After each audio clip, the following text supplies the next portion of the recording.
Muslims, we have one Qur'an and we all agree on it. But now you look at hundreds of thousands, maybe millions of people that have memorized every letter. So even if somebody messed up one single letter, the other 999,000 will be like, oh, there's your mistake, right? And as a collective, you make sure it's preserved. Now, on top of that, you have original manuscripts as well, right? That you can always turn back to.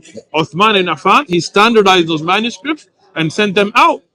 So this way, it's always preserved. Now, let me show you something that happens when you don't have that, right? This is back to the Bible now, right? So here we have in 2 Samuel, right? We go to the end, which is chapter 8, and this is talking about David's army, right? So David, when he went up, he had 700 horsemen, right? So how many horsemen? 700, right?